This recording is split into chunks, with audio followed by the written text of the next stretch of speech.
Okay, great. Welcome everyone for Asian philosophy. Saturday, 2 o'clock or 5 o'clock on East Coast time. Today we are going to talk about the Bhagavad Gita, chapter 10. Okay, Sashi, please. Yeah. So I guess I don't know how many of you have been attending continuously. We could talk about chapter 10, or we could talk about what the journey was so far. What do you guys prefer? Anybody has any opinions? Should we just dive into 10 or talk about how did we get here? Let's give a brief preview, Okay. and then move on 10. Go ahead. Yeah, and Okay, so let's see here.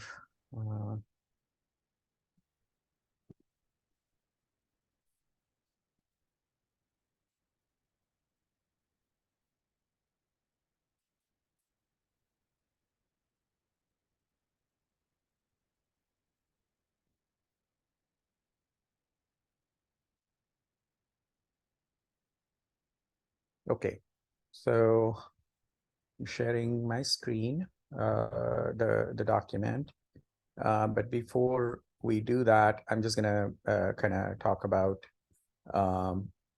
in general about what Bhagavad Gita is and how we have come here, right? First of all, I guess if people who have been journeying so far with us, I don't know how much of it you remember, but there is a value in art of forgetting. Art of forgetting is a good thing, and letting go is a good thing. And Bhagavad Gita is, in essence, trying to tell us just that. So whatever we are doing here, the importance depends on how we take any of this stuff, right? Be it reading a book, understanding a philosophy, anything, right? So this has nothing to do with religion. I just want to make it clear right up front. Experiential knowing is the key, right? And I think at least the first 9 chapters are kind of they're good to kind of like explore this philosophy. But once you start getting past 9, I kind of feel like one of the line that he starts saying is here, which is, thy heart is taking delight in me, right? So this part is kind of key, right? Yeah. So going forward, it is going to start. The material is going to start getting quite dense, and it might feel very religious. But again and again, I have mentioned that wherever the line says the blessed Lord is really us. Okay. And wherever he says me, that is really us. So when we read this, there's multiple ways to read this book. One is to read it from the perspective of Arjuna, who is the warrior on the battlefield. And Krishna is his friend, but also a charioteer. And Arjuna basically is fighting his cousins. And the cousins are sort of evil, and it is clear from the story of Mahabharata that this is part of the whole Mahabharata epic. So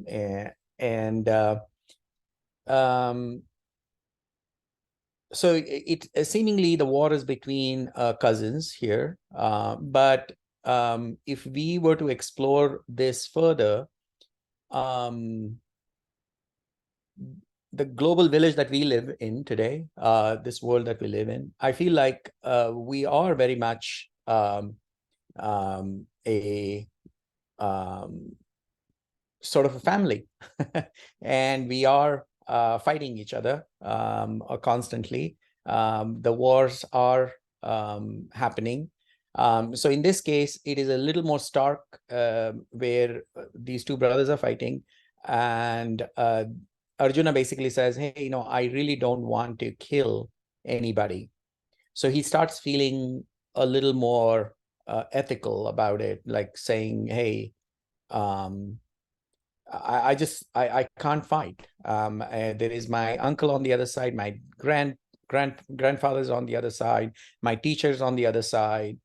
But there's a lot of events that have happened, and if you have read the book, you will realize, like, you have already taken a side at this point. You have taken the side of the good.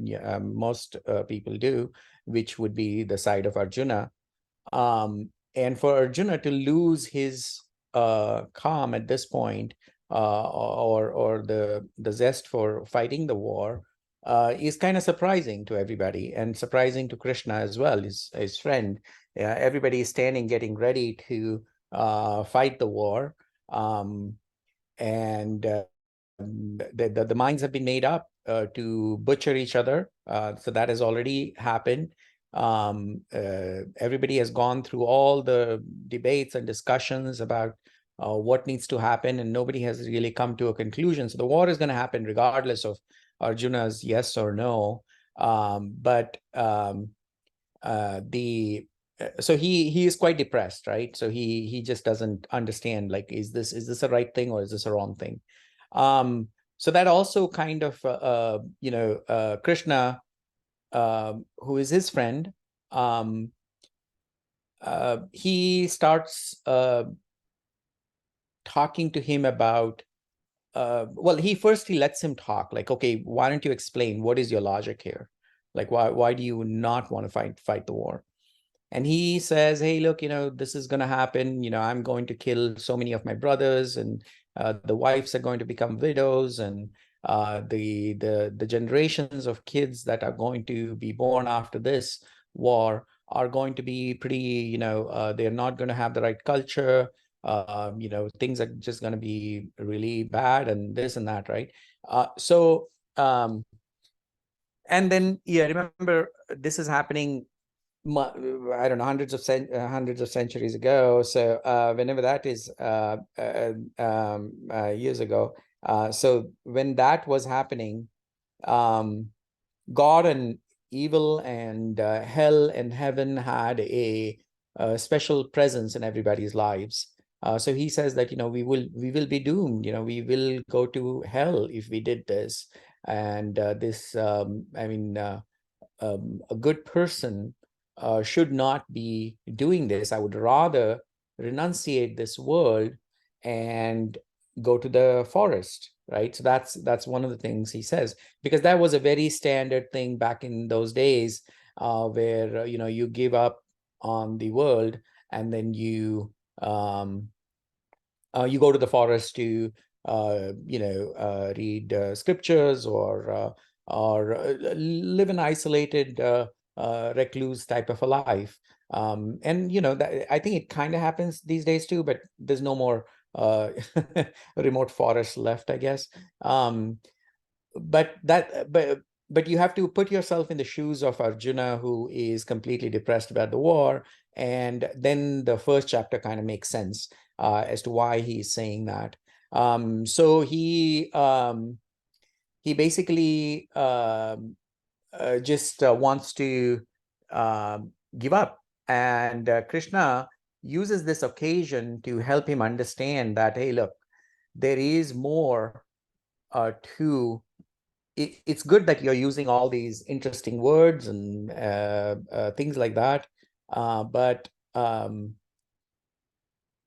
a true recluse or a true renunciate is not what you think. It's not the orange clothes that you put on your body. You guys might have seen about the sadhus, or the sannyasis, or the Indian ascetic people. They wear these orange costume, and so that is basically what Arjuna was trying to say. And Krishna goes into this whole thing about like that's not what sannyas is about. That's not what recluse is about. It is about living in this world and dealing with the problems, but also not attaching yourself to the problems. You can resolve the problems right here. So one thing is clear, that Arjuna had, this is not his first war. He has fought many wars in the past. So here it so happens that on the other side, there are his loved ones. And there are there are some people that he hates them a lot too. What Krishna does is he takes the chariot right in front of some of the people who Arjuna actually loves, so that he knows what he's about to do. And he has this existential crisis, basically. And he says, look, yeah, so um, so what it boils down to here is Arjuna is now getting pulled into the whole quagmire of that, hey, I can't kill my loved ones, but if there were people who I hated, or strangers, I could have easily butchered them. That would have been fine. So this is where Krishna basically starts telling him about like duties and what one has to do. One cannot live their lives like this with running behind certain desire or running away from certain thing, right? So you have to understand what is your calling in life, and you have to follow that path. You have to take it to its natural conclusion, not worry about birth and death. So what is heaven, hell? What is sin? What is a yogi? So there is a whole journey that we have gone through with Arjuna and Krishna, where Arjuna initially just refuses to understand what is about to happen, right? So a couple of things. Bhagavad Gita stands for God's song, and ultimately, right? I think any scripture, any book that you read, we are only reading it, right? But the person who wrote that book, he has gone through a certain experience, and that experience he does his best to capture in the words that are available. Yet it is not 100% that they capture in the book. And then when we read, we interpret based on our understanding of life and what we are reading, right? So ultimately, there's a lot of limitations in this communication as we are interpreting Gita. But I believe that Bhagavad Gita is really, the Bhagavad stands for God. God's Gita, God's song, is really our song. And it is inspiring us to kind of feel that I-ness with the God himself. Now, what has happened in Indian culture is that, and not only Indian culture, but all across the globe, I would say, people who believe in God, God is somewhere out there in the clouds. And there is sin, and there is heaven and hell out there, and all that kind of stuff, right? So there is a way to read Gita in that way, where the God is Krishna, and we are just mere human beings and all that stuff. But that does not have that larger depth of not quite reality, but spirituality, or self awakening, sort of, right? Here what you're saying is, okay, there's somebody who's controlling us out there, and he wants us to continuously pray for him, and we shall just do it. That's just blind belief, right? And I don't think Gita was meant for that. It is inspiring for us to find our own song. So one of the things they do in this in the early chapters is they consider our body, or Krishna basically explains. He says our body is also not us. So there is a me who can observe my body deteriorating over life. So I'm conscious about it. I'm conscious of the thoughts in my mind. I'm conscious of my eye seeing something. So they akin this to a chariot, for example. So obviously, we're talking about centuries old scripture. So chariot was the thing back then. So the horses are considered as our senses, our eyes, our ears, and all of that. Eye, ear, touch, right? So those are sort of our senses. And what is out there in the world are the objects. And the rein of the chariot is the mind and the intellect. And the person, sorry, the person who is driving it is the intellect, and the person who is sitting in the chariot is us, really. Okay, that's you can the book says it is consciousness, right? And so when the most of our lives, 99% of us, right, or more than 99%, they're driven by the objects in the world. We are always living in this so-called relative world, is what the book calls it. Relative because everything is comparable to something other. It exists, it doesn't exist. I'm a father, I'm a son.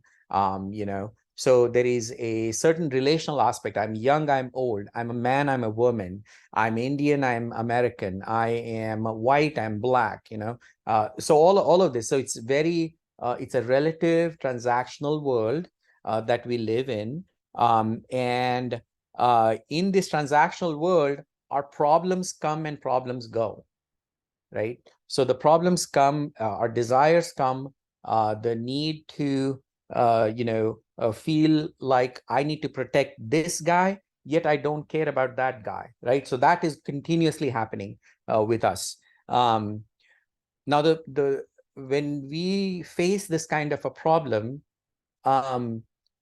we try to solve the problems that we see in this world mostly with these relational mechanisms.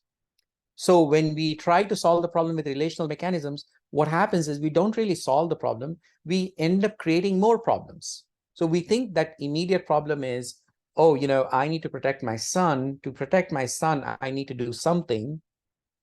And we do something out of hatred or whatever.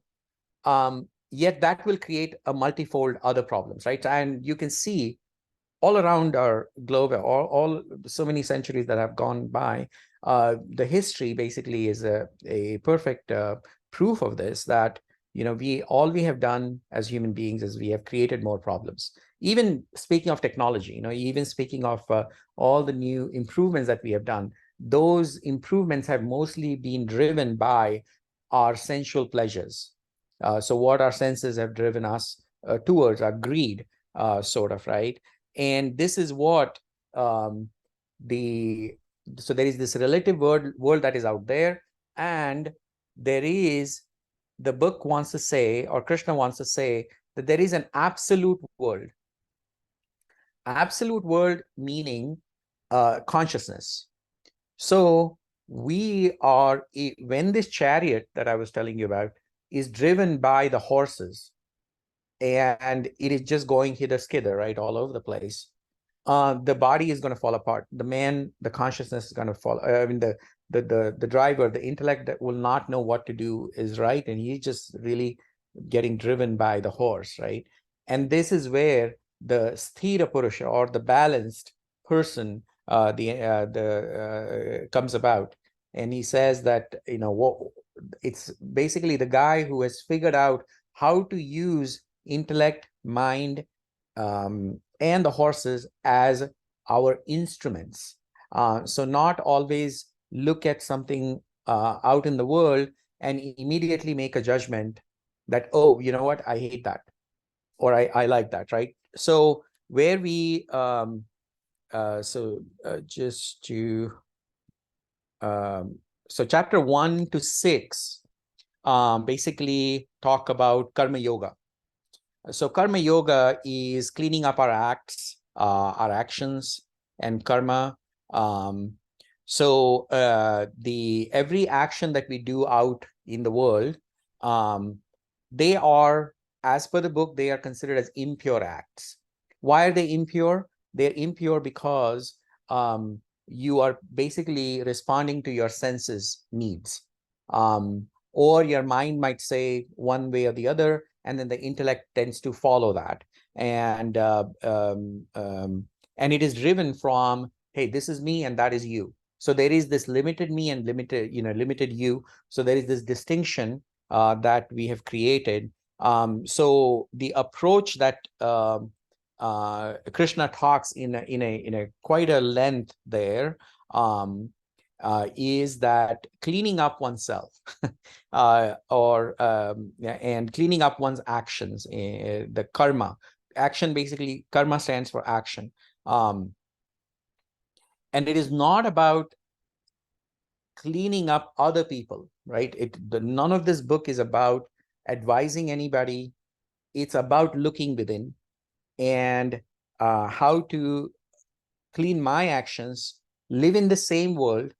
If I'm a fighter, if I'm a warrior, I'm going to fight this war, but I'm going to see how this is going to help me to, am I being driven into the war with a desire or hatred or fear or whatnot, right? So those things, that's what he's trying to explain, right?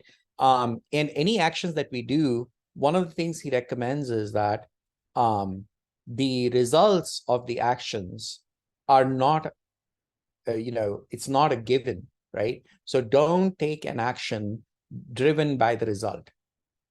So drop the result, do the action that has come in front of you. You might win, you might lose. That should not be the concern. And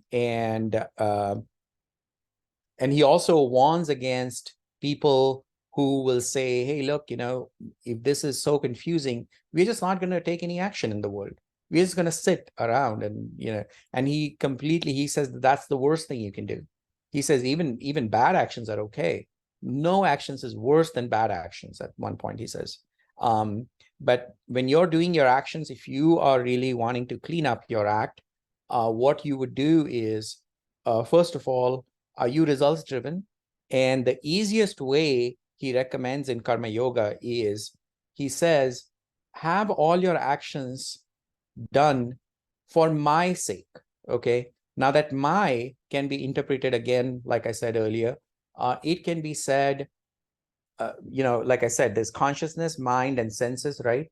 So you can either do the action for the senses or for the mind, but you can say, hey, you know what? I'm in control of this. I'm not getting driven by mind or the senses. So I'm taking the action from the consciousness perspective, right? So I'm aware of what is going on, and I am not getting driven by hatred or desire and all of that. So that's one way to think about it. The other way, if you believe in God and if you believe in deities, you can say, hey, look, I leave everything up to Krishna or Jesus or whoever your favorite God is.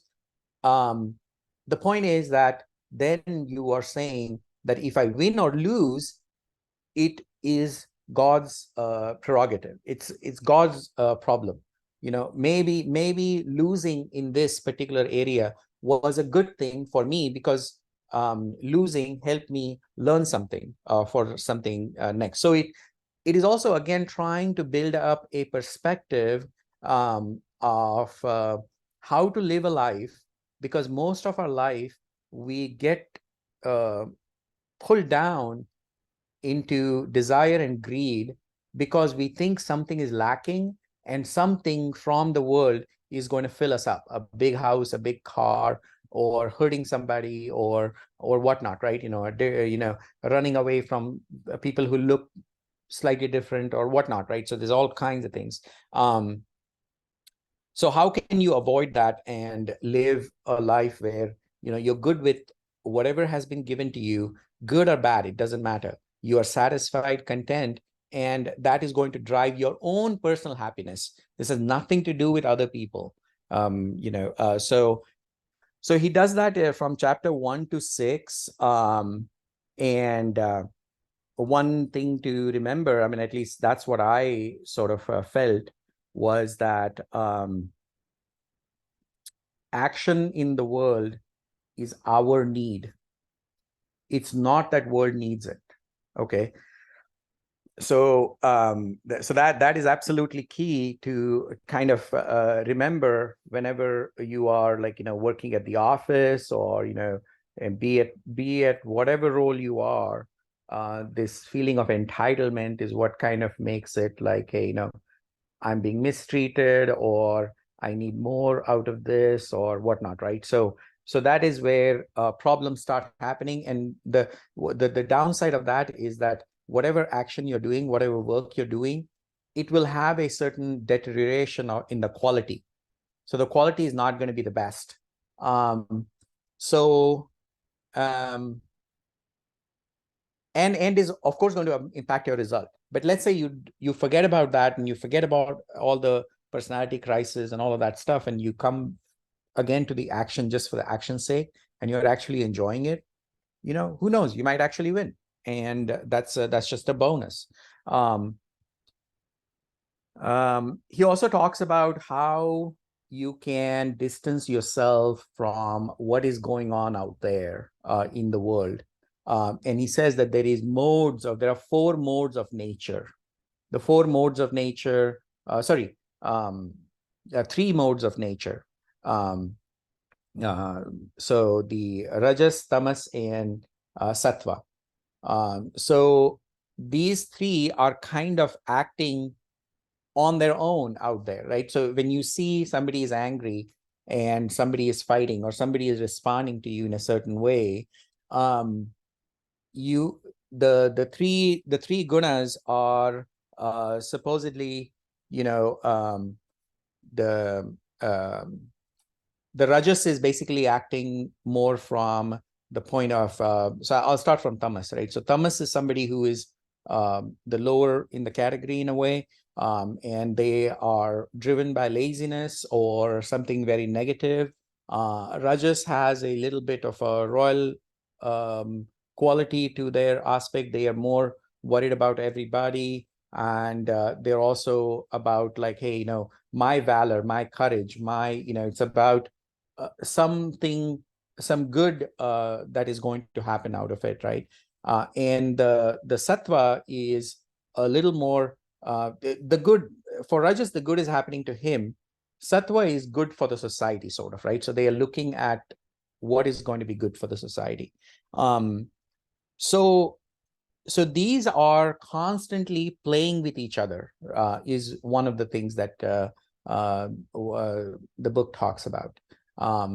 That it is constantly interplaying with each other. So don't let it watch the show. And don't let that impact you to build up a hatred towards a certain person who is behaving in a certain way. If you have to take an action, take your action, but don't let that, whatever is going on, to make yourself feel, basically disturb your mind in a way, right? We talked about the lake, the Sarovar, Manasarovar is this lake where it is a completely silent lake. There is no activity, clear blue water, and that is what our state needs to be. If something happens out there, it's as if a leaf falls down on the lake. There'll be ripples that will start. Those ripples is our mind saying, I like it or I don't like it. And when that happens, you've got to watch it and bring the lake down to calm again, right? So that's and there are things that they talk about along the way.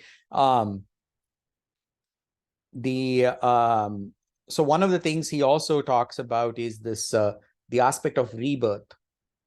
So Indian culture, Indian Hinduism, it believes in rebirth, and there is quite a bit of it explored in the book. And the benefit of that is, is there a rebirth? Is there or not? That's not the point of the discussion, at least from my perspective. If it is there, we wouldn't know. If it is not there, we wouldn't know, right? But the larger aspect of it, just from how does it guide my life? So one of the things Arjuna asks is, hey, look, I will do all this stuff, But what if I die early and I have not achieved exactly what you are saying is going to be achievable, or the final thing, the samadhi that is going to be achievable? What if that does not happen, right? So Krishna finds this really interesting explanation to it, and it is up to us to use it in our life. So he says that, you will get another life. And in that other life, you're going to start wherever you left off at this point. You're not going to come back as, I'm not going to come back as Shashi. You might come back as something else.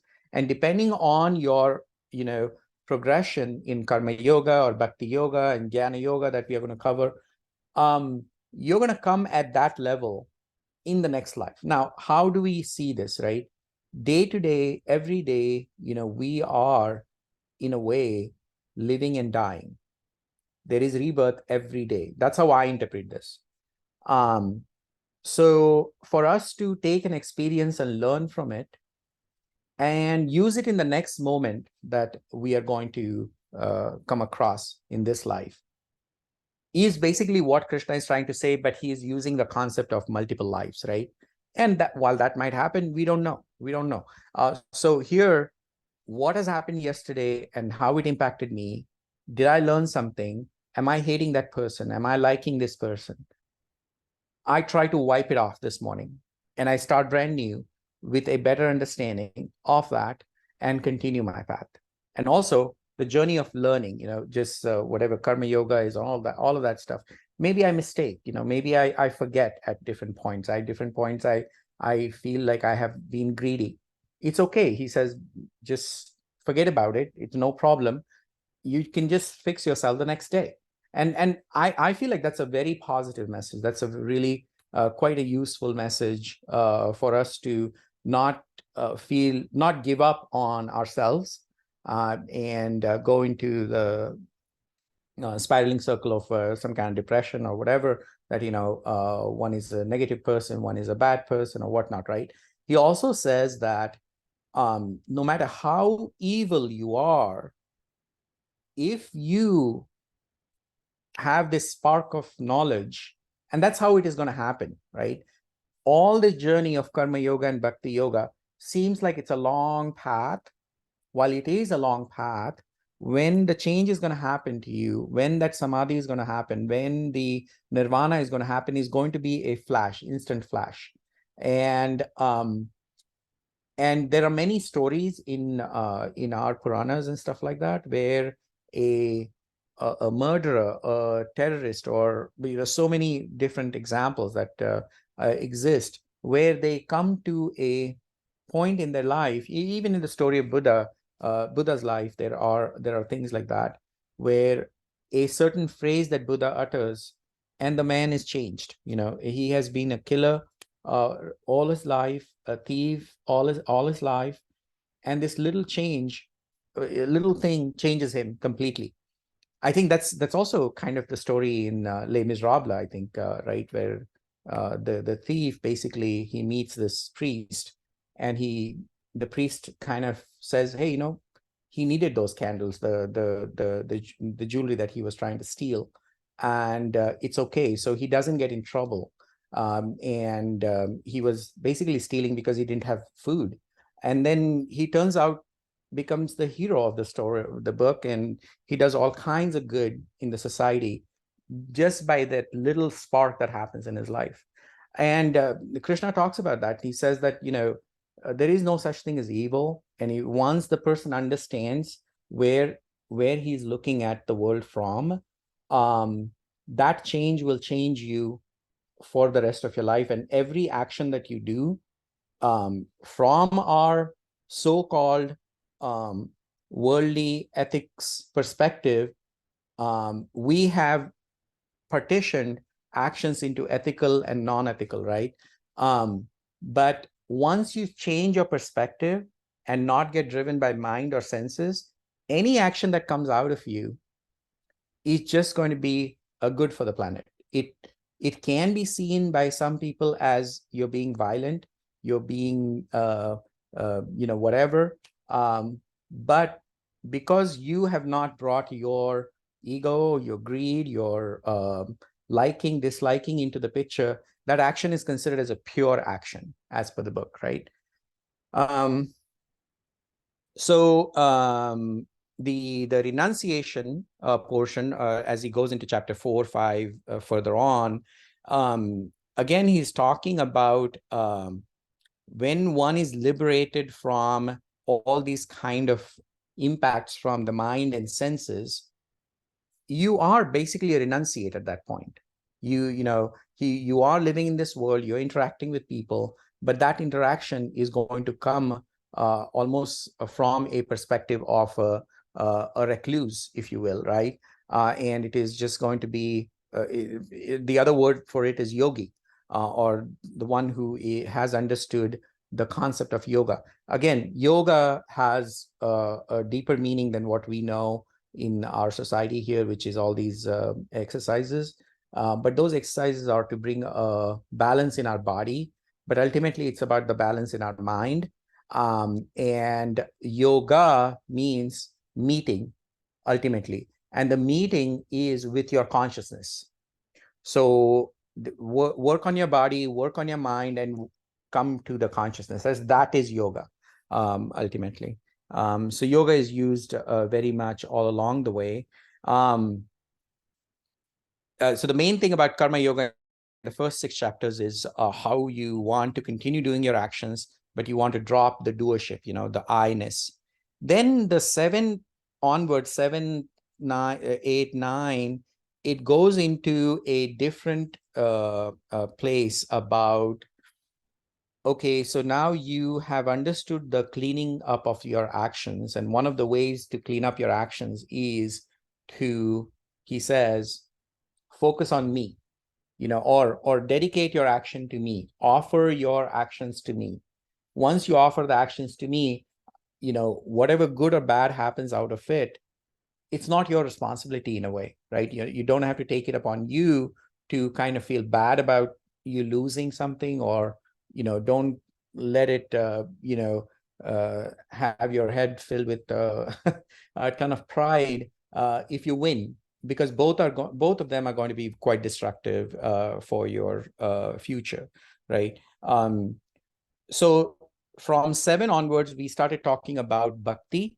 Bhakti is the devotion, or the bhakti. If you look at the word itself, it also means oneness, bringing everything together. So looking at the whole world as a one thing. So karma yoga was fine because you're interacting and you're cleaning up the action.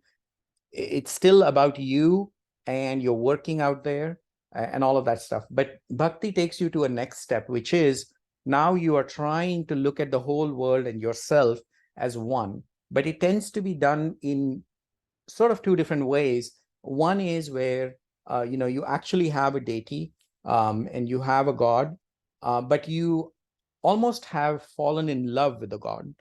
So if anybody has fallen in love, how much you get invested in that. And that sort of becomes your one single pointed drive in your life, if you will.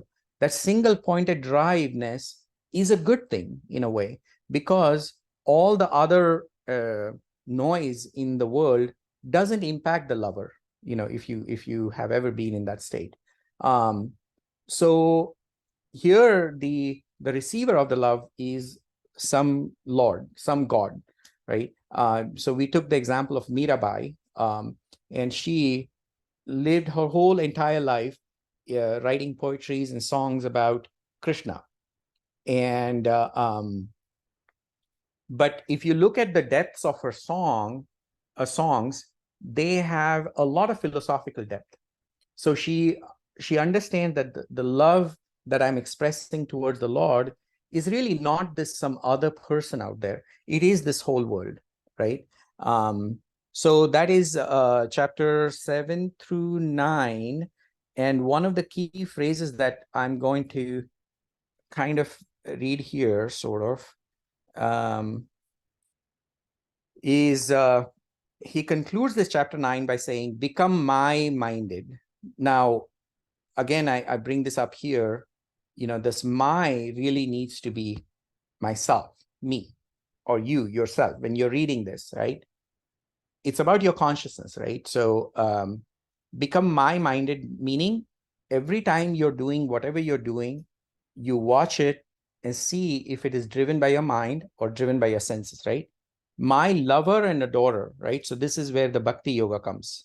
So you're not doing this because of some kind of a rule, and you do it out of some kind of seriousness or something, right? You actually enjoy it.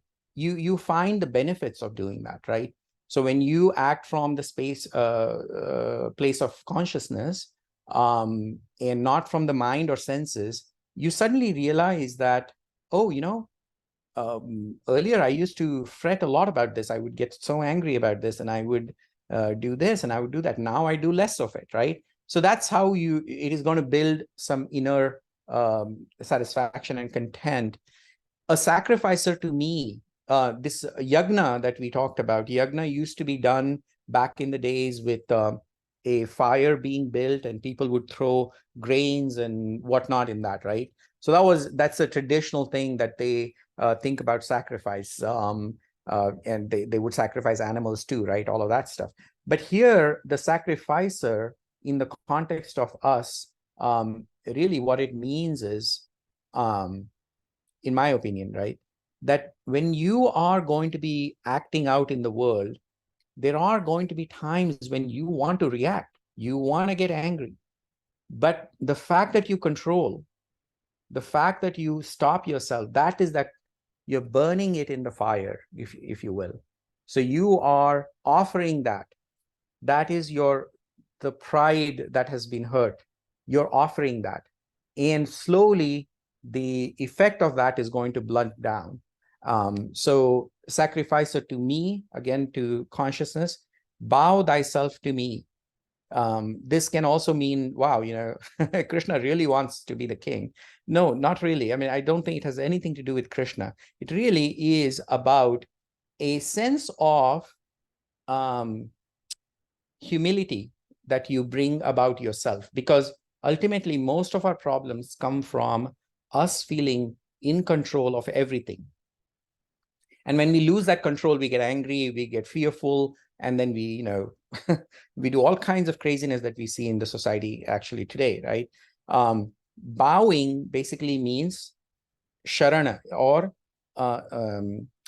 sort of feeling like something larger is happening. I'm not the main thing here.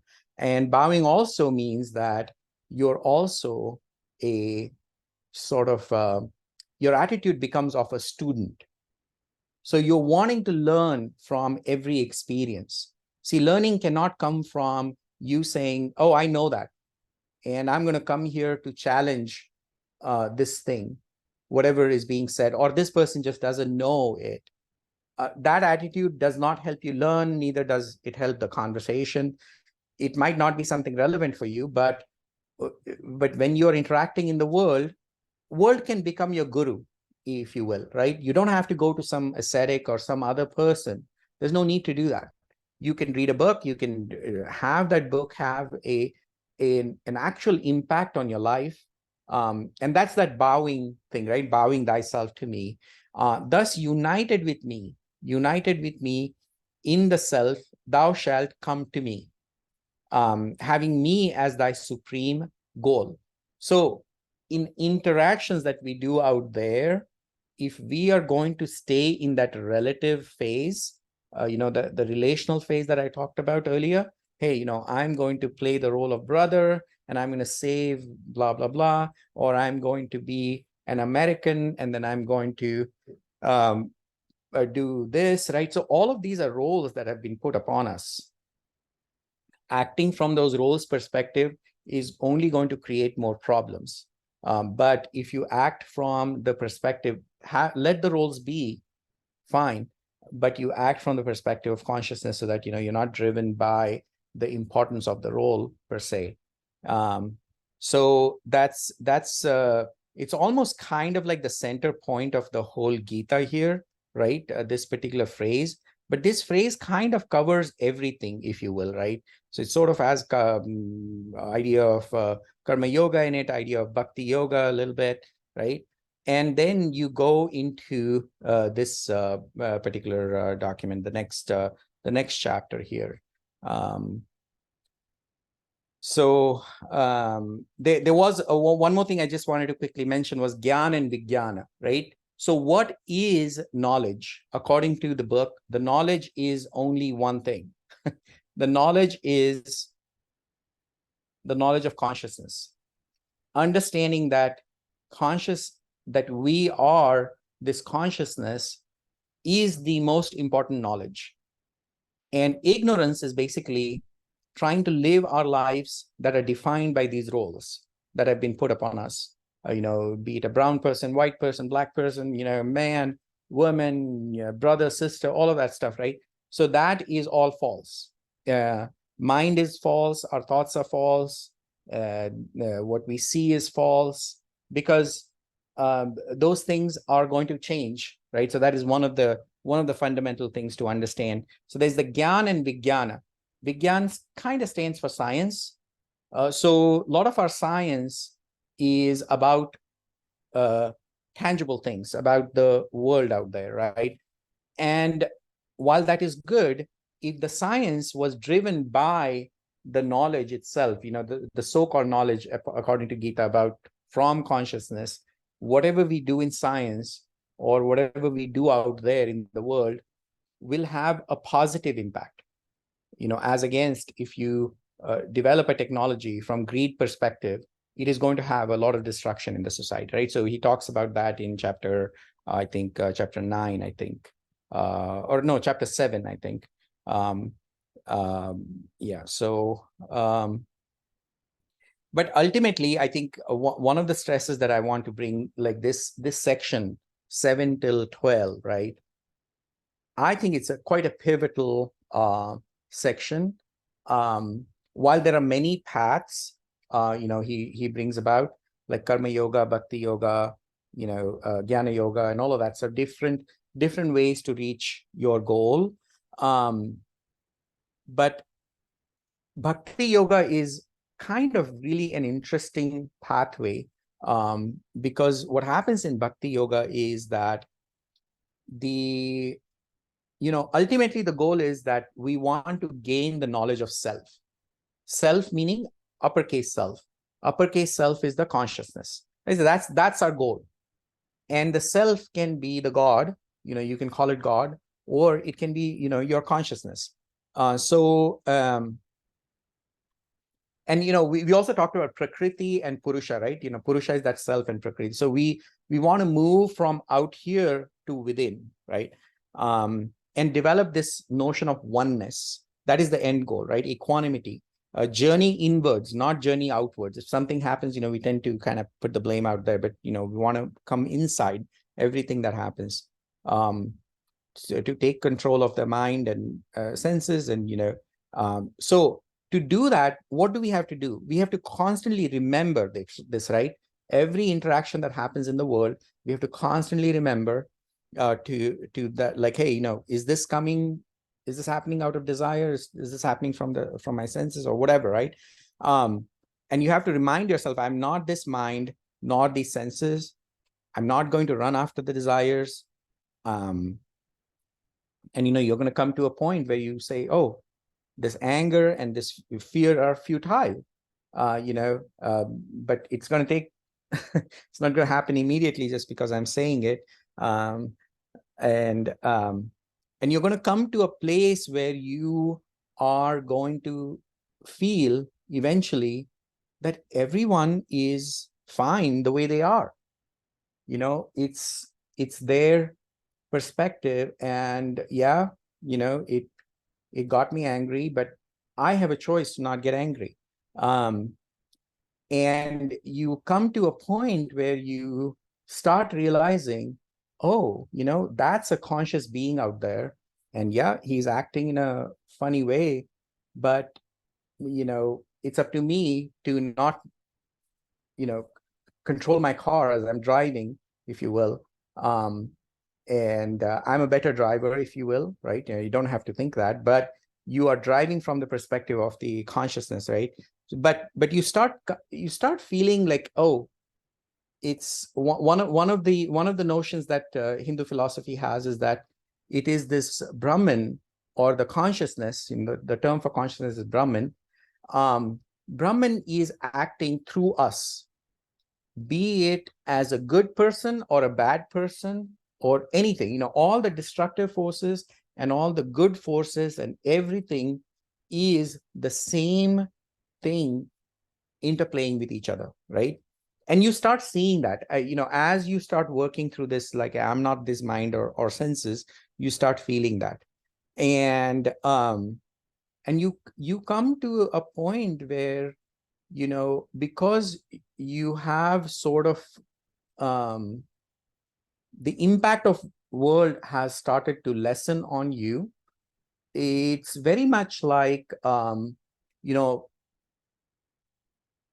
the connection that we feel with our body, like these arms or eyes and stuff like that. You kind of feel like this is mine and this is me.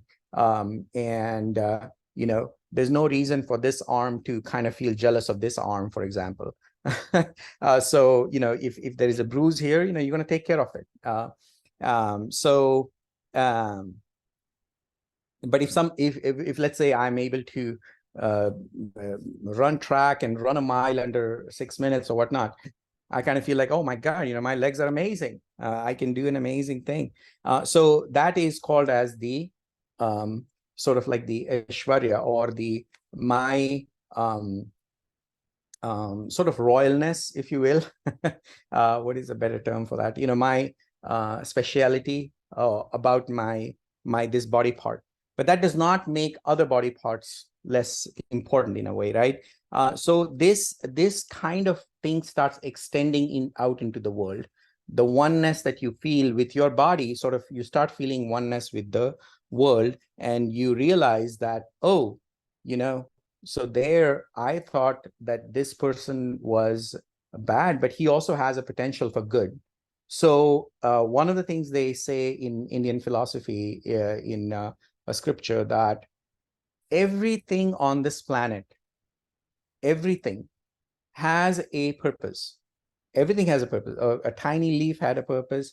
Every sand grain has a purpose. And to be more specific, divine purpose. Okay. Divine, again, all these words have been overused and over abused, in my opinion. But ultimately, it's about, there's something about us that when we live, we understand, we interpret, we talk. There is this Ilan Vital, that's the word that, we kind of discussed in the first chapter, that was coined by, I think his name was Bernard something or the other. But basically, there's this some life force that we can't quite pinpoint. Science has not been able to figure out, like, why our eyes behave like this, or when we drink water, when we are thirsty, there's a certain feeling that we get. Why does that happen? Can that be repeated?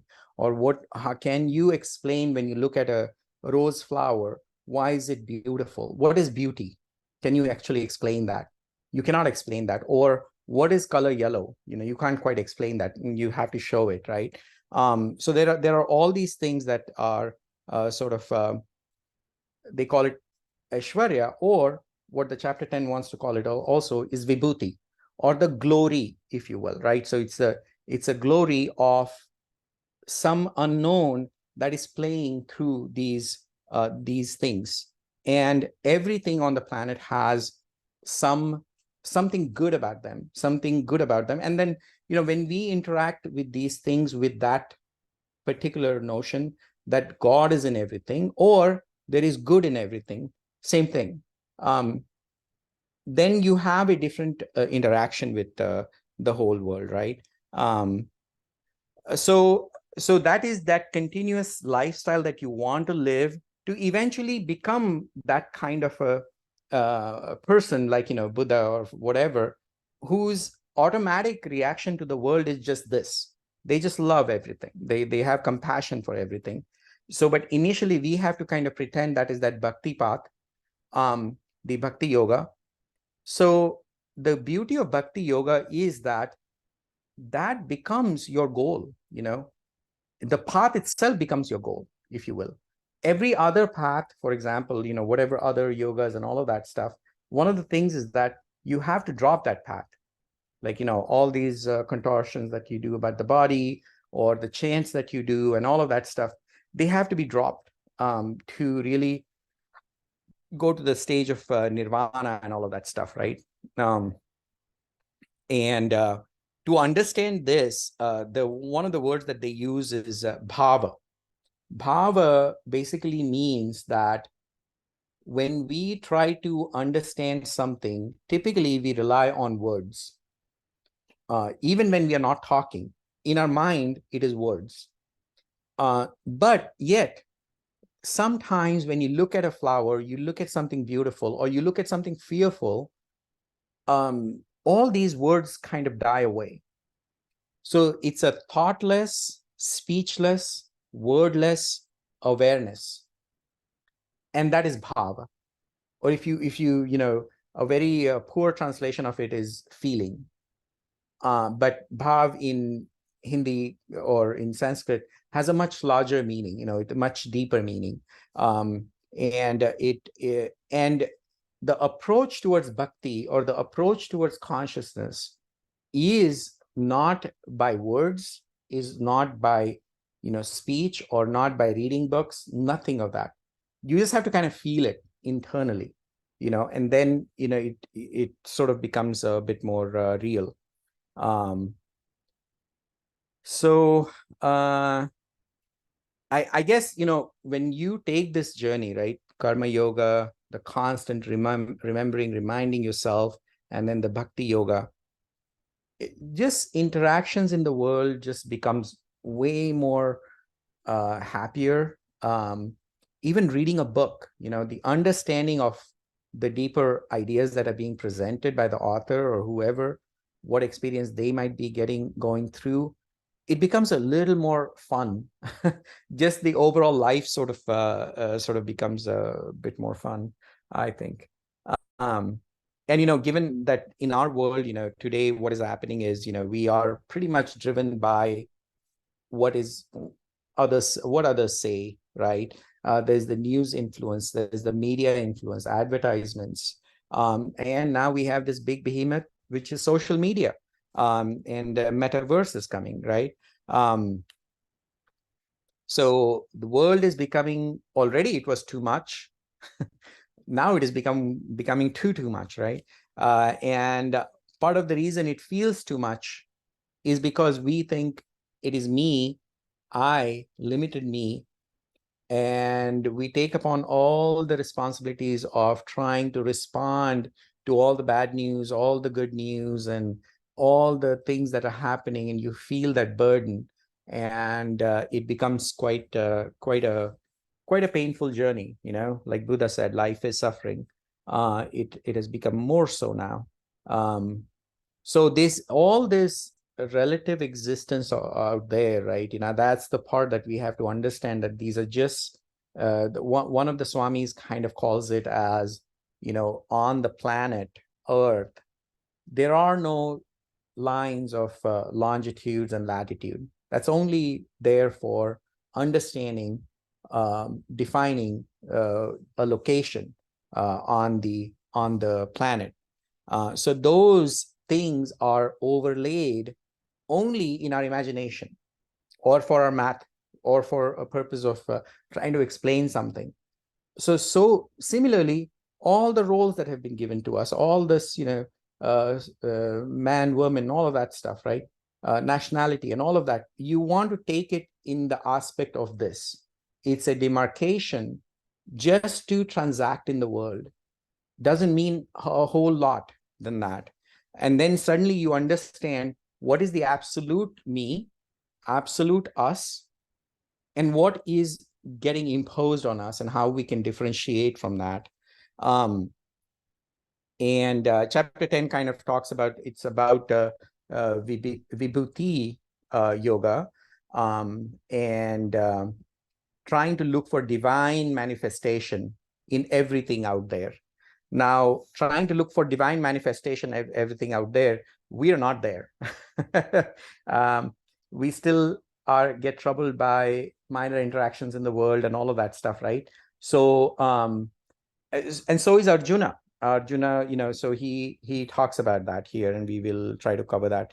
But the idea here is going to be that we are going to, there are some techniques given here to start slowly in this direction of looking at the divine manifestation in every interaction, every experience, every person. We can start with human beings, but it can start expanding into, non-conscious things, so-called non-conscious things, maybe animals, right? And rocks and plants and all that stuff. But sometimes, reverse is true. We sometimes find it way more easier to see God in a dead thing, like a rock or something. So most of the times for us, it is really, really, really hard for us to sit beside another human being.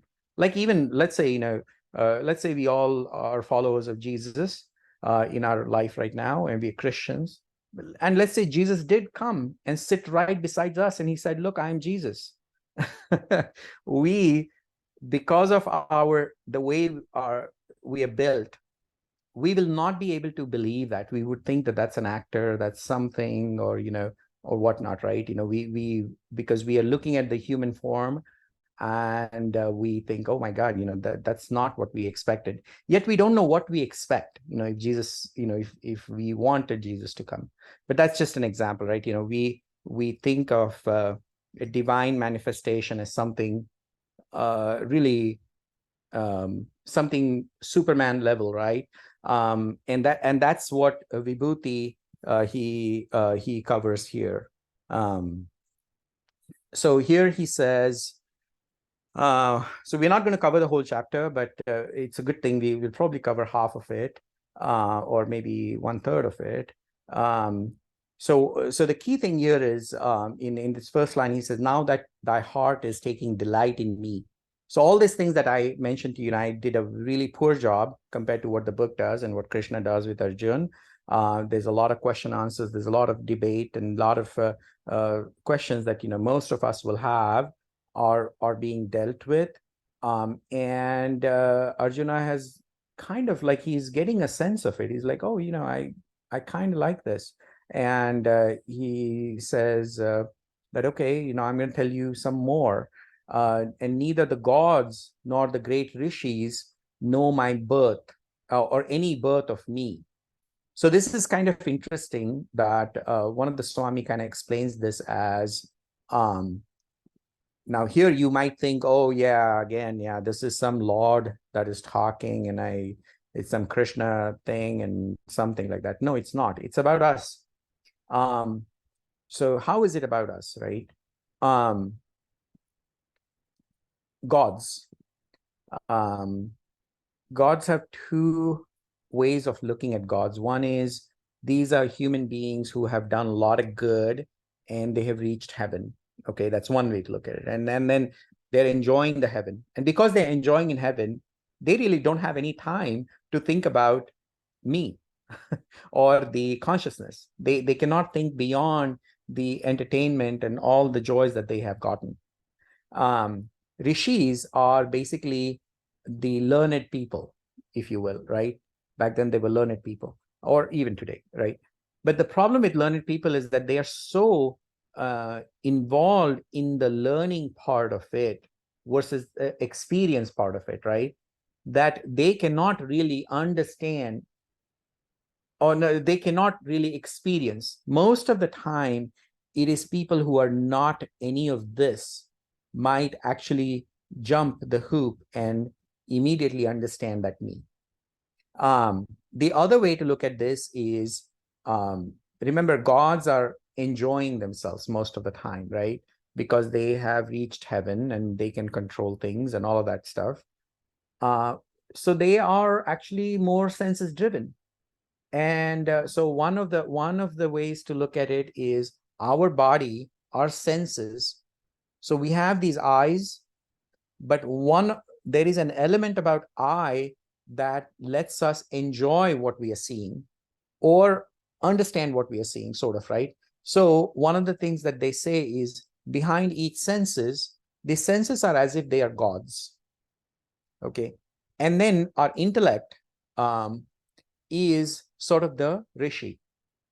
And the rishi basically is a way to look at something and peel off the layers. So ultimately, when we are interacting in the world, we see something, and that can happen even with like, let's say, when you read something, right? For example, you read something when you are 10-year-old, when you are 20-year-old, 30-year-old, 40-year-old, and if you were asked to summarize what you read at each of these stages, you come to age 50 and you look at what you wrote when you were 10-year-old, it would be completely different. You wouldn't even believe that that was you. So that is the peeling of the layers, right? Effectively. So now you can peel layers much better, but you can't really get to the depth of it. You can be a really good rishi, you can be a really good learned man, and you can peel as many layers as you want, but you cannot get to the depth of it, right? So that's what he says. They cannot know the real me, the birth of me, the birth of consciousness, right? So they're still in the realms of this relative world out there. For I am altogether and in every way the origin of the gods and the great rishis, right? So if you think about it, our I functions because we are conscious. Our intellect functions because of the consciousness. So in a way, this I, who is the consciousness speaking, it is I am in every way the origin of all the senses and your intellect. Or another way to look at it is all the gods that we talk about, for example, Greek gods or Hindu gods or Muslim god or whoever, right? All of that is really, at the end of it, it is a human imagination. And then there are these great rishis who can talk about the god, right? But I like the explanation of senses. So God is the senses and rishis is the intellect, and I or me is my consciousness, and neither my senses or my mind or the intellect really knows about consciousness, because we are always driven to look out there rather than look in. And whosoever knows me as the unborn, without origin, mighty Lord of the worlds and peoples, right?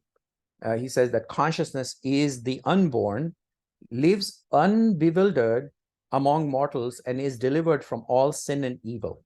Okay. Again, this is a God song. It's a song, so the language is very poetic. So we have to really, really peel the layers off, right? So unborn can mean variety of things. One of the explanation is that, hey, look at us. Do we really know what our birth was? I mean, do we really know the birth of, can we ever know our birth? So it's as if we are unborn, right? From my perspective, I really don't know that I was born. And also, I don't know my origin, right? I might as well be without any origin. So doesn't it feel like the world kind of started with me? If there were no books, if there were no history, if none of that existed, that's the feeling we get, right? And we kind of feel like we're going to live forever. Yet we know that the death is coming, but we will never know death either, because we would have gone by that time. So having this kind of an understanding about consciousness,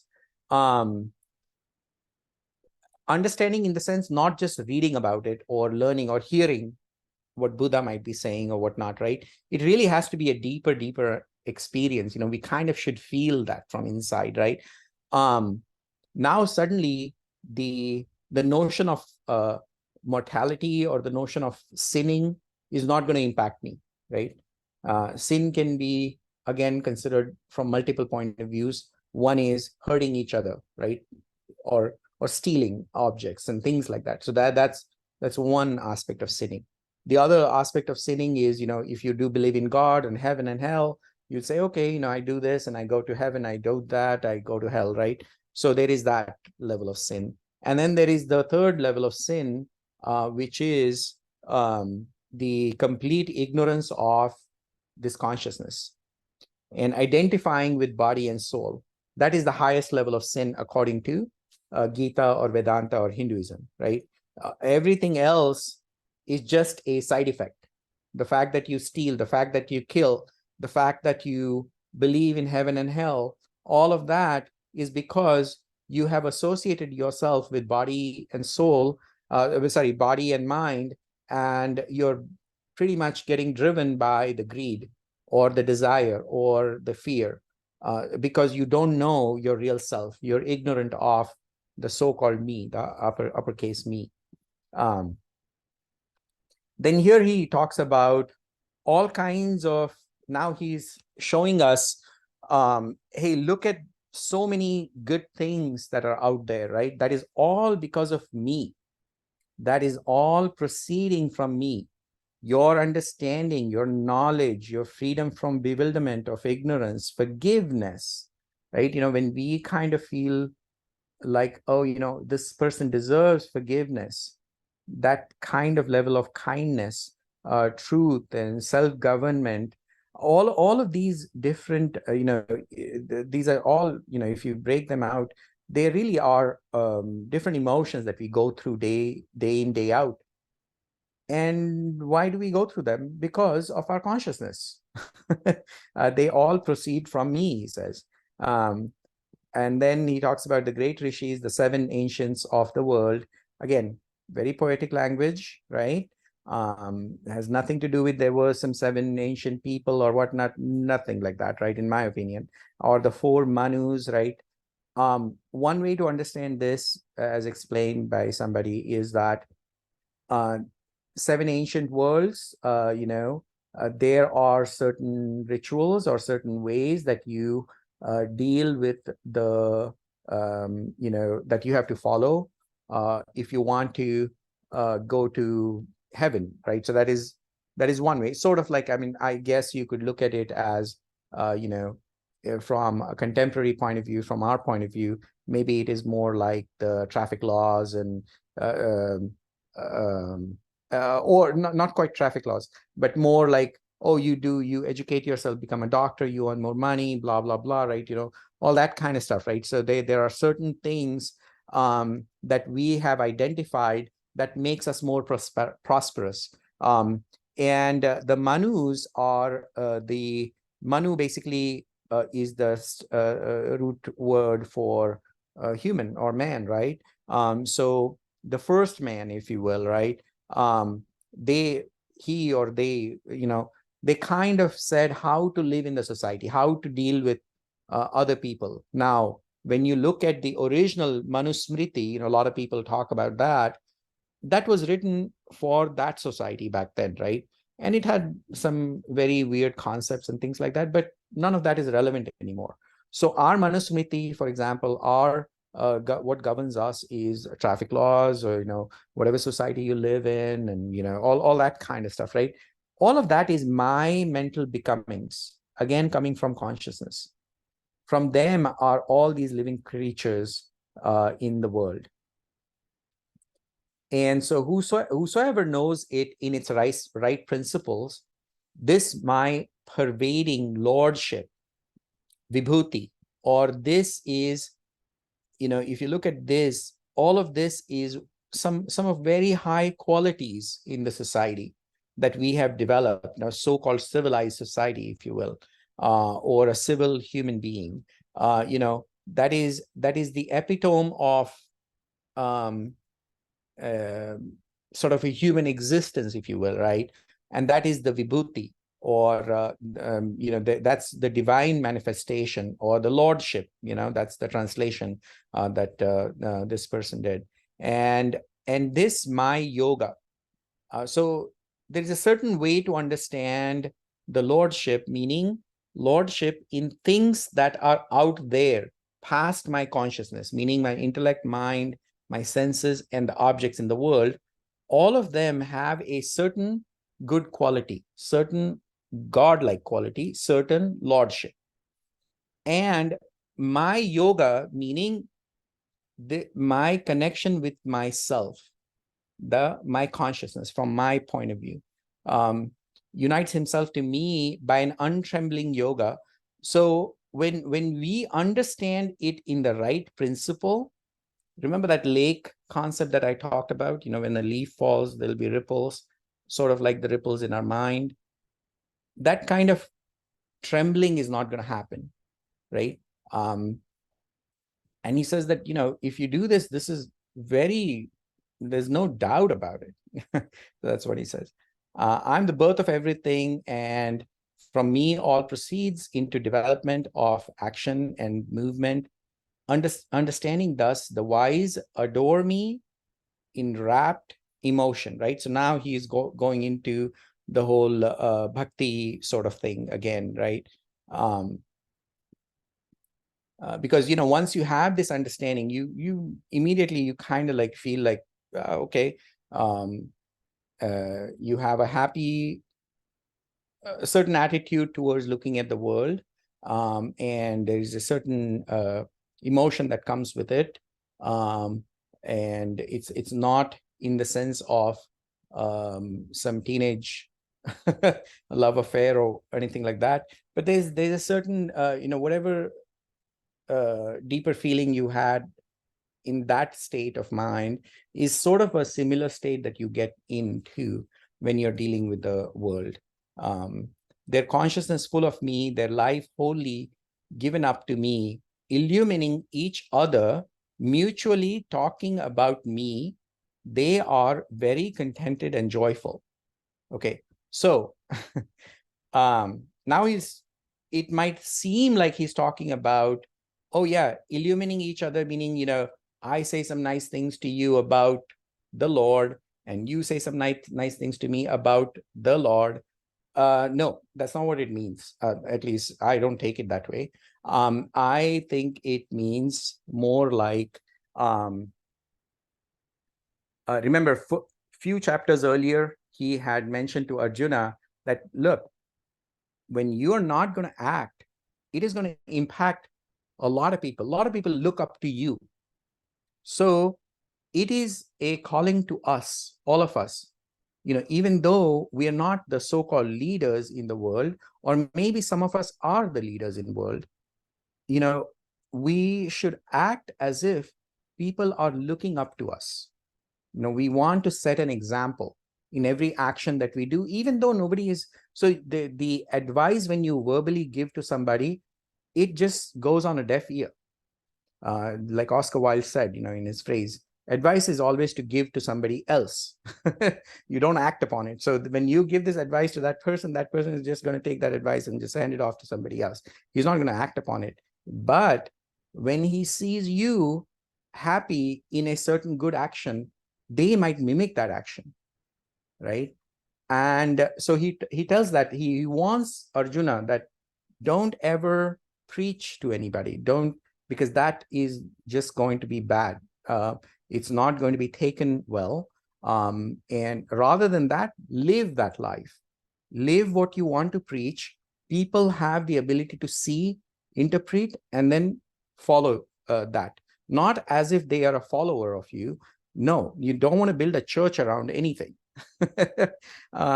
So illumining each other, mutually talking about it, that's a poetic language. It's just, it's through our actions, we want to express this contented and joyful attitude towards the world, not mocking or not laughing about, let's say, something horrible that is happening out there, but coming to it from a sense of calm and taking action. And this mutualness in illumining will happen as a side effect, right? And that your whole life you can give up to just doing that, he says, right? To these who are thus in a constant union with me and adore me, with an intense delight of love, I give the yoga of understanding. So this is another thing, which is the buddhi yoga. It doesn't spend a whole lot of time, but he brings that up multiple times, by which they come to me. So notice, I give, right?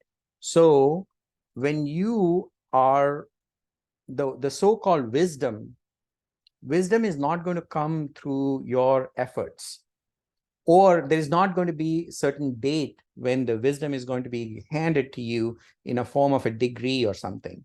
No, it's gonna happen. It's gonna happen to you while you're going through all these readings and experiencing and all of that stuff, right? I give meaning God's grace. You can call it that. But your consciousness, you're going to be so close to your consciousness that you're going to come to a certain understanding. Sort of like Buddha, when he went through all of his journeys in his life, learning different things and dropping them, saying, nope, that's nonsense, that's nonsense, that's nonsense, right? This is wrong. And then he sits under that tree. That was his yoga of understanding. That's when he got his buddhi yoga. And it came to him, right?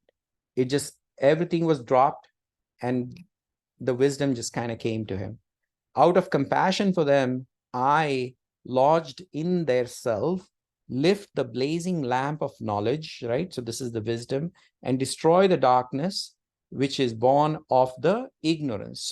So far, all the life that this person has lived has been in ignorance. Even though he might have read a lot of books and attended a lot of philosophy lectures and all of that stuff, but all of that is ignorance, right? So he says that I, out of compassion, the better word for this is kripa in Hindi or Sanskrit.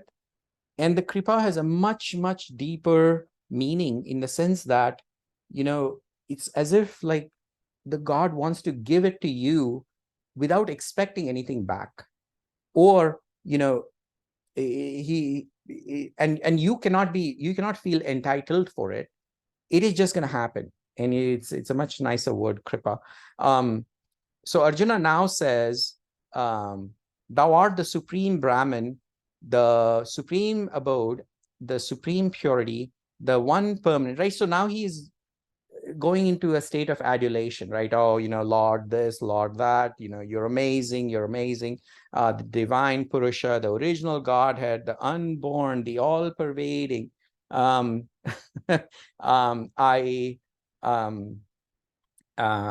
It's to me, it's a little kind of suspicious, and I'll talk about that. All the rishis say this is this of thee, and the divine seer Narada, Asita, Devala, Vyasa, and thou thyself sayest it to me, right? So far here, all along, Krishna is trying to bring him to his self. But here again, he goes into this state of adulation. So one of the things that we end up doing with people like Jesus or Buddha is we try to put them on the pedestal, right? So we create their statue or a something, and then we pray to them, and we just completely ignore their teachings. So that is one way to deal with these so-called reached people. And we do that all the time, throughout the history, even today. Whenever we see something good out there, there's not a internalizing saying, hey, I have the same potential as Buddha. We don't do that. Or even, to a lesser extent, let's say Elon Musk might be an inspiration to all of us, right? Even that does not happen. We cannot take the good qualities and say, I can do it. We rather say, oh my God, I'm going to be a follower of Elon Musk. And that is what he is suddenly becoming here, right?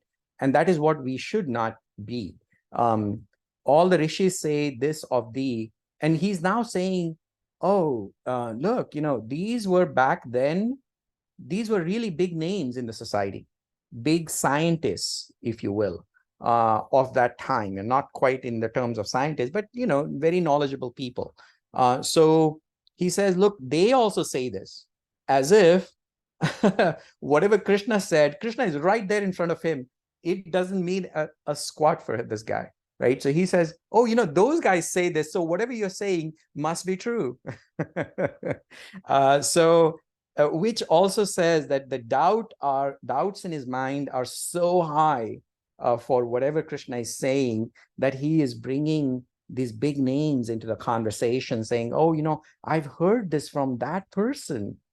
Except the Lord is standing right in front of him, the God himself, the person who is close to consciousness is right there, yet he doesn't want to believe that, right?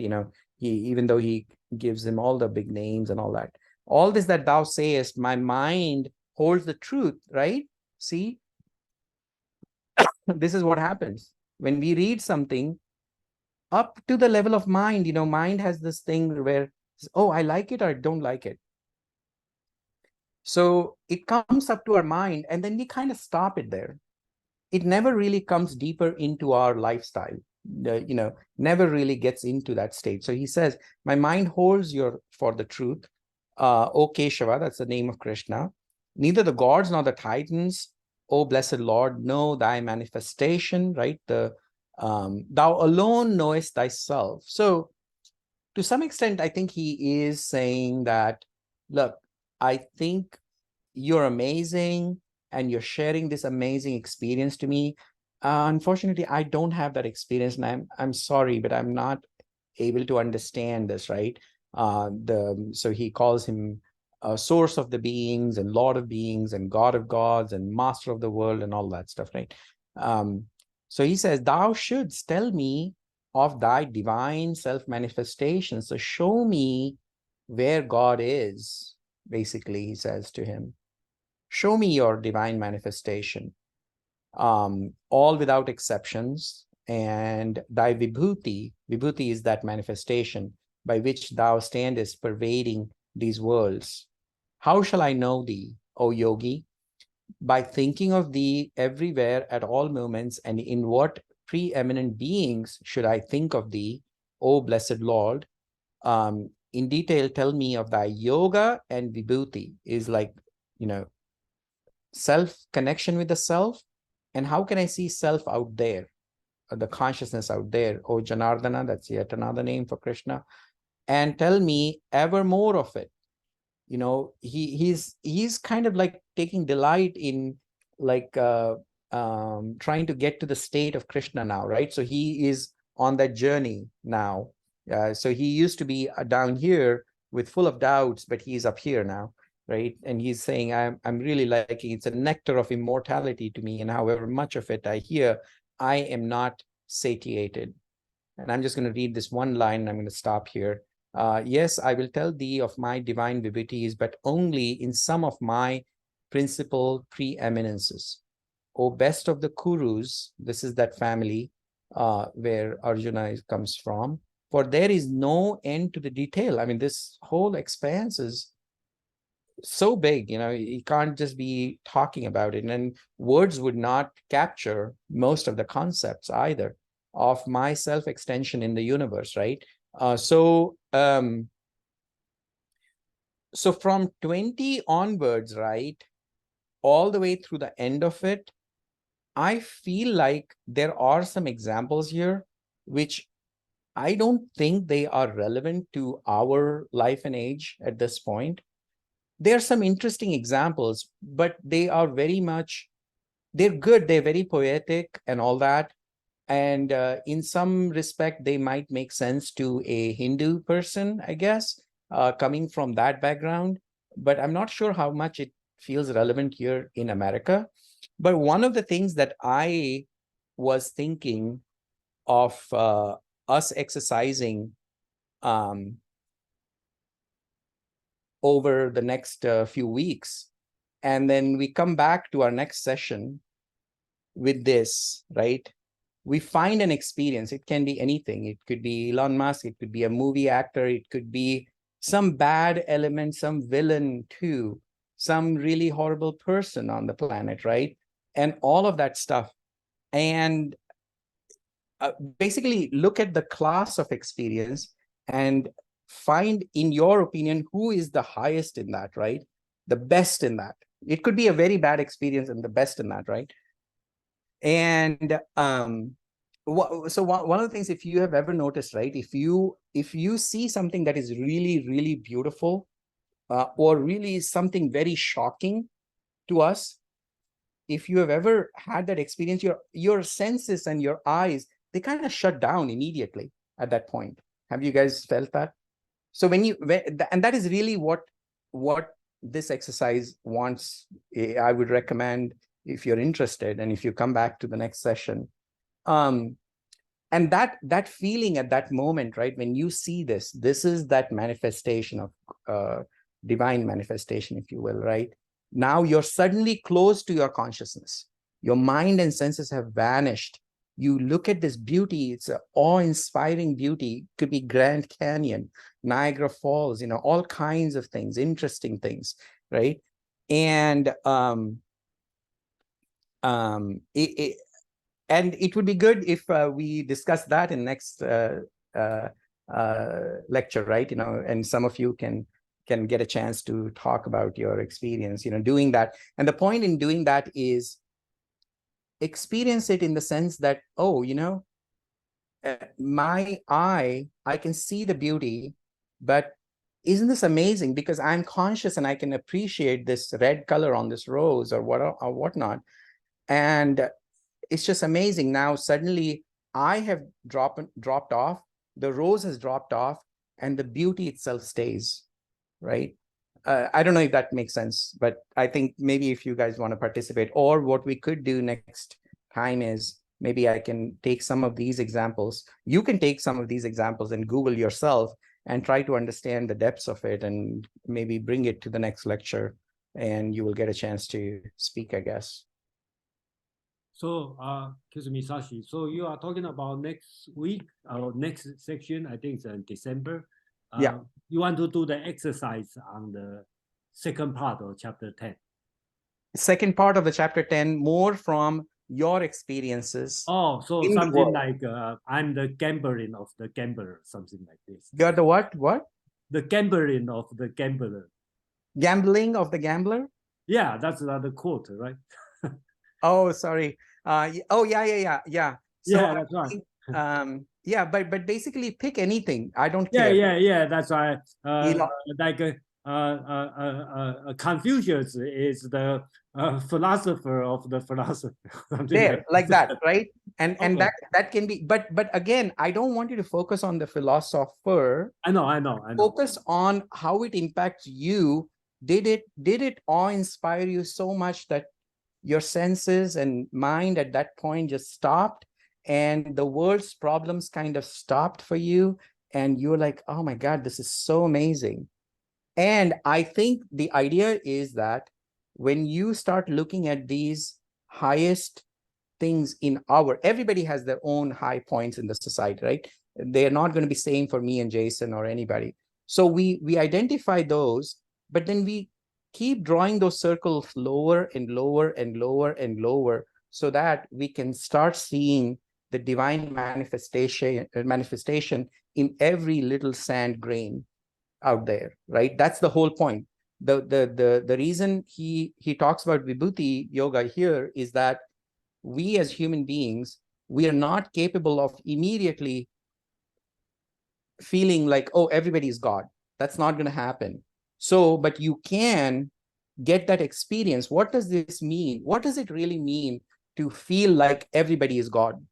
That means that, your minds and senses have just dropped off, and you're pure yourself, consciousness speaking to another consciousness.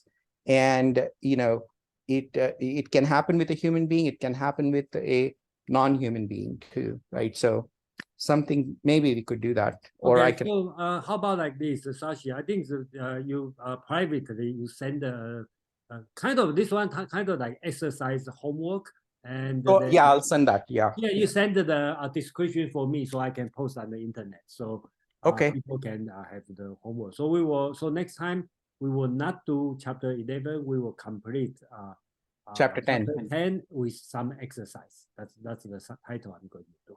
And then I think we have a couple of questions from Jyoti. Jyoti, you want to speak out?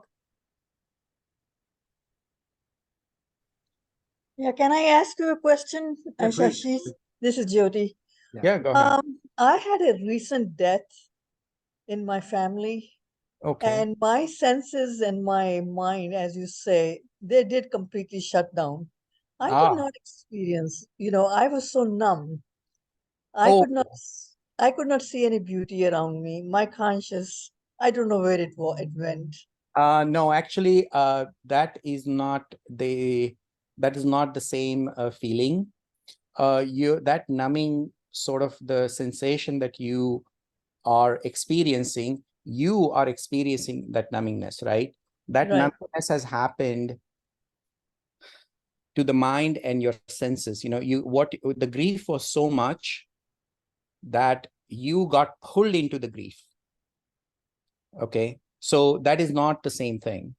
Now, what could be the same thing?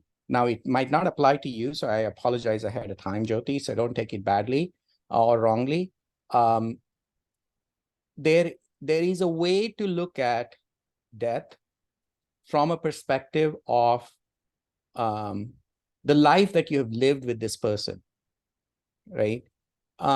It's hard to do in that moment, but it is also a way to remind ourselves of our life that we have been living on this planet so far, and whatever the left life that we have.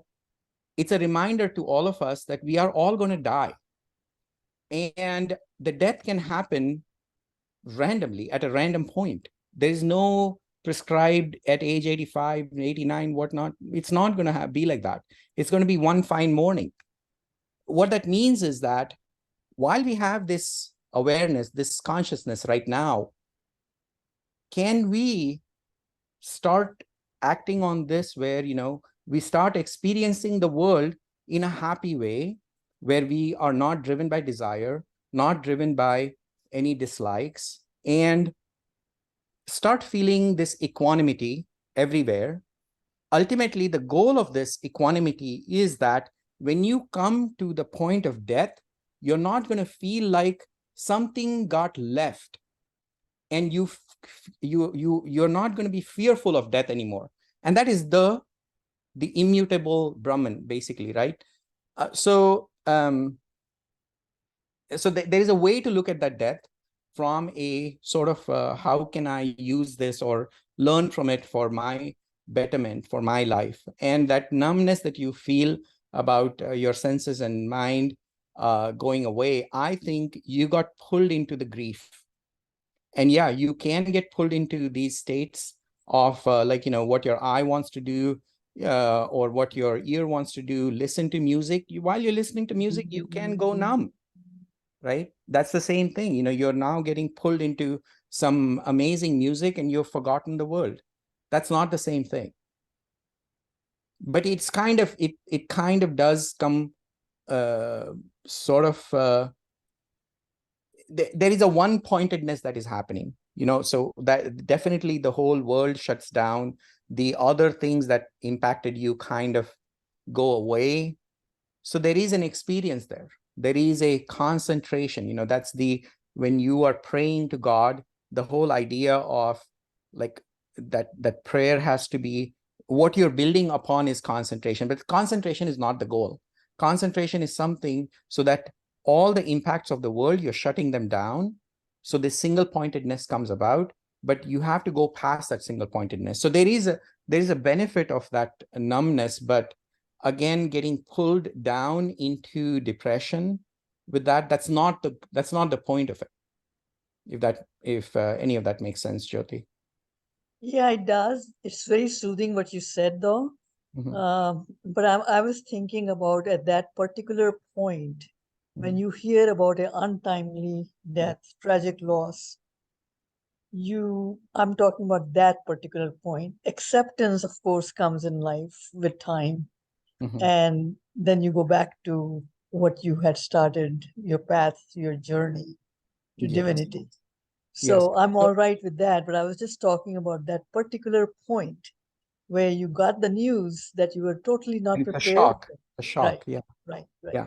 Where does your consciousness go? Correct. Why doesn't it experience that bliss? Yeah, I don't think that mind or sense, it feels like it is shutting down. No, what happens is you're getting pulled into a certain kind of a state of grief, where, yeah, like you said, it was shocking. And which death is not uninvited, right? All the deaths are uninvited. I just had 2 deaths in my close friends, and one of my friend lost her dog, and she's going through so much grief and so much pain.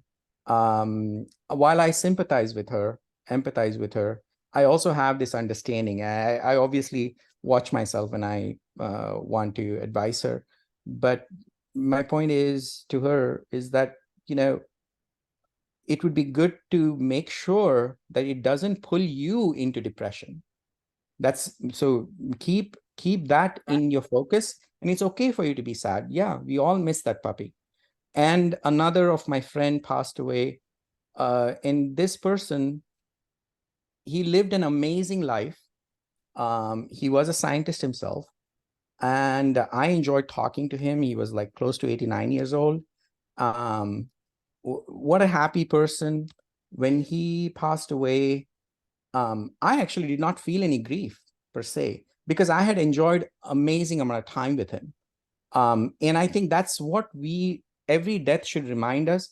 Every sadful death has to remind us that living people who are with us, let's spend some quality time with them, amazing time with them, so that when they die, everybody's going to die. That's the reality of it.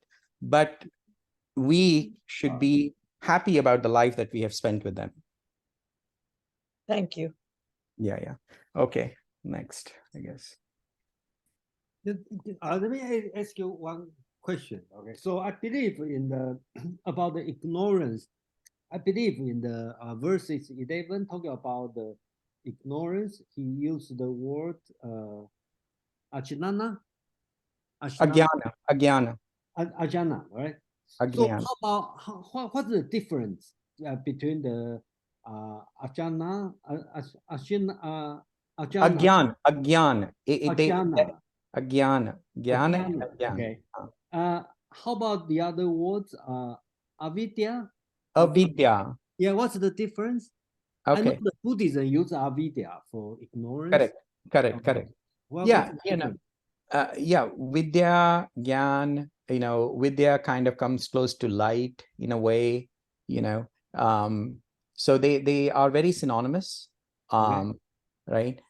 The knowledge really in these books, Buddhist or Hinduism, is very different from what we think is knowledge, which is learning physics and learning science. That's not knowledge as per them. The knowledge is this understanding that when I say I am, who is this I? Who am I? Right? That is the question. So that gaining that perspective, and then looking at your mind and looking at your senses and looking at your world is jnana. But when you don't have that knowledge and you stay focused on physics and do all kinds of things and amazing things, according to Buddhism and Hinduism, all of that is ignorance. Even though you get Nobel Prize, it So doesn't. all these two words are the same or different? The Jnana and Vidya, Yeah, they are similar. They're same. similar. Yeah. Okay. So, Just yeah. different So, use. but in Hinduism they use it as Jnana. Okay. Right? Okay. Yeah. Yeah.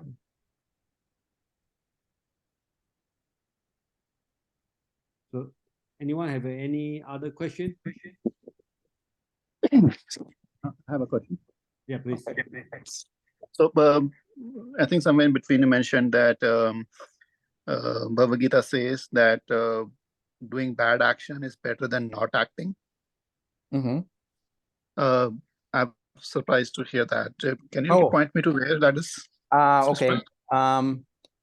I will bring that up and I will send it to Jason, and we will, what I'll do is I don't remember the verse or anything like that right now. But there is a place where he says that any action, I mean, I said bad action, but any action is better than no action. Now, any action, it is our perspective that, we think that that's a bad action or good action, right? It's a good or bad is always an afterthought. So what Krishna says, I think it's somewhere in chapter 2, and I don't remember the place, but he basically says that no action is absolutely worse than any action, but any action is worse than, the action that you do through karma yoga, right? If that makes sense. Okay. Yeah. And it's somewhere in chapter 2, I think. But yeah, what I'll do is in the meet, what is this group called or whatever? Yeah, the page where you guys joined here. I'll put a note there about the place where he talks about that. Yeah. Thank you. Can I ask another question? Sure. So the Bhagavad Gita, most of the verses, as you said, it says the Supreme Lord said, or and then there is all those verses in first person. Mam word is used multiple times, aham is used multiple times, me and I. And you were saying that when it says God or Lord, it doesn't mean God or Lord, it means I or consciousness. And when he says mom, we should think about it as consciousness or me rather than Krishna himself talking about. So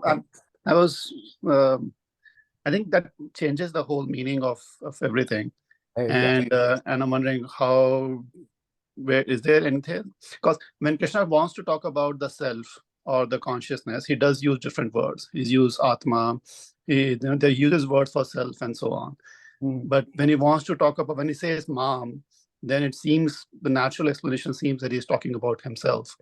And when he says Krishna, God speaks, it seems that, and when Arjuna is saying that Param Dharma, Param Brahma, he's saying that you are the Supreme Lord, and everybody also acknowledges that you are the Supreme Lord, and that you are the supreme destination, and all those things. Right. So then that meaning seems very natural and straightforward. So I don't understand why is it that you believe, or what makes you think that it is not, the direct meaning is not the right meaning. Okay. Yeah. So I think, yes. So there are different interpretations of Bhagavad Gita, and what 11 billion people or whatnot. If everybody read Bhagavad Gita, everybody's going to have a different interpretation. But ultimately, the goal of Krishna is journey of Arjuna to become Krishna, right? And Arjuna is us. And actually, we are not even Arjuna. In reality, we are Dhritarashtra, because we are listening. We are the blind folks who are listening from Sanjaya or listening from this book as to what happened to Arjuna on the battlefield, right? So we are blind. So all of this is very symbology we are spread all over the text here, right? So we are blind to this kind of we think whatever we see with our eyes is the reality. But that is the blindness that he's talking about, right? And out of that, Dhritarashtra does so many mistakes in his life, right? But he's curious, thank God for his curiosity. We have this whole thing. But I think that the journey here is about your own journey. So unless and until, see, the thing is that an engineer can understand an engineer. A software engineer can understand a software engineer. Women understand women's problems better. Men do not understand women's problems, right? So we can understand only from our standpoint. So if we are always going to be in the standpoint of this little me human being, and Krishna is somewhere out there in the skies, and we just nod our heads and we say, yes, that's good. That is going to be a very limited inner growth. While it is still a growth, it's a limited growth. But if you change your perspective and you say, hey, you know what? I've already reached high up there. Or at least try to be like, hey, I'm going to have the Kabir, a lot of the Kabir Dohas talk about that, right? That, hey, we are basically, I'm going to say this in Hindi. I think you're Hindi, right? You're Indian. I understand. Baski Pongri, right? Baski Pongri means I am the flute, where the music is going to be played through me, right? Basically, I'm like a flute, and the music is going to be played through me. And you can choose the God's music to play through you, or you can say, no, I'm in control. I'm the boss. I don't want this God's music, but I want to do something else with my life. And that's where the problem starts. So I think understanding Gita from the perspective of Krishna, sometimes perspective of Arjuna, perspective of Dhritarashtra, you have to change the roles, perspectives. And whenever you read what Krishna is saying, when you read that as if I am saying that to myself, it's kind of like my consciousness is speaking to me. Saying, hey, like, look, what you're doing right now, maybe you might want to change this. That's how I take it, right? And I think it kind of helps. Is there a difference between I and self? When you say is right, connection between I and I thought self is I. No, so self is there's a capital self, and then there's the little self. We are very familiar with the selfish self, how we interact in the world. This is I and you are Manan. That's it. There's no connection between us. You're a separate human being than me, but there is a self that Krishna is trying to point to, and which he kind of covers in this chapter 10. And I think he's going to cover that further on, is how it is the same thing that is between us. And that is that oneness, or the, if you've heard of what Vedanta tries to propose, right? That is the highest of our philosophies, right? That ultimately we are all just consciousness acting through us. And we are just basically the same Brahman acting through all of us. And we are all just playing different roles. And so from that point of view, we are similar. But to understand that, there is a oneness among us, the oneness is going to help me interact better with you, or better with anybody. If something happens, there are multitudes of benefits in trying to behave this way. The distinction between the so-called I that I feel, versus what the self that Krishna is talking about. So I understand the small, I guess what you mean by little self and bigger self is this the Jivatma and the Paramatma, the individual living. Yeah, there is that Jivatma and Paramatma. Yep, correct. By the way, your volume is not the best. Your audio is not the best. Yes. So that part I understand. What you said. No, now it's worse. Now it got worse. Sorry. Okay, let's see. Yeah. Is this better? Oh, much better. So when you say the purpose of Bhagavad Gita is for Arjuna to become Krishna, I don't see anywhere in Bhagavad Gita, at least I can't think of anywhere in Bhagavad Gita where it actually says that. In fact, it seems to be saying the opposite things. No, it's of course it's not going to say that. Bhagavad Gita, it's a poetry. It's an interpretation, right? So that is an interpretation of me, and everybody can have their interpretation.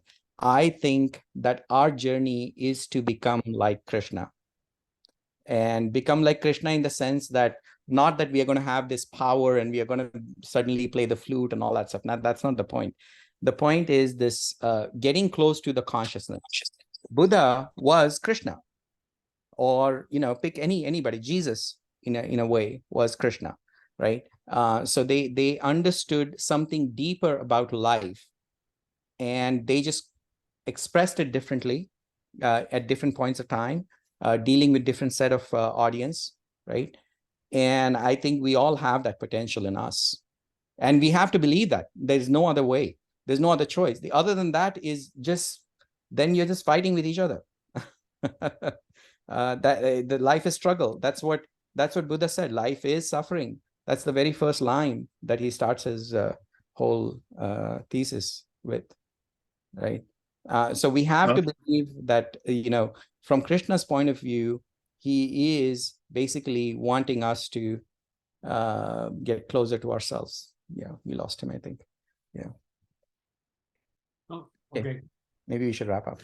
Yeah, thank you. Yeah, but one thing I'm interested you talk about when I read the Gita, I should read it as I'm talking First to person. myself. First person. Okay, You gotta read it as a first person. Whatever Krishna says, but you can change your perspective. You can also I be. know. Let's I say should not. let's So say you one, have a question. You have a question. You become Arjuna, and then we are all you gotta I got it. So what I should not do is become the third person looking at two person. no. That's that- the that- wrong way to read. Basically, internalize it. Let it Okay, gotcha. become your personal Let me experience. try on this way. I think that I start to understand this point of view. Yeah, great. Right. So I assume there's no more question, and then we'll see you next week. Thank you, Sashi. And Okay, thanks. okay, bye. and then make sure you I will post something. Yeah, I'll post something. Yeah, post something. Send No, send it to me, and Send I it to you. Yeah. again, because I post on the many meetup page, so you send to me so I can publish to all the group. Got it. Okay. All right. Thank you. I'll talk to you Thank later. you. Bye. And see you next week. Thank you, everyone.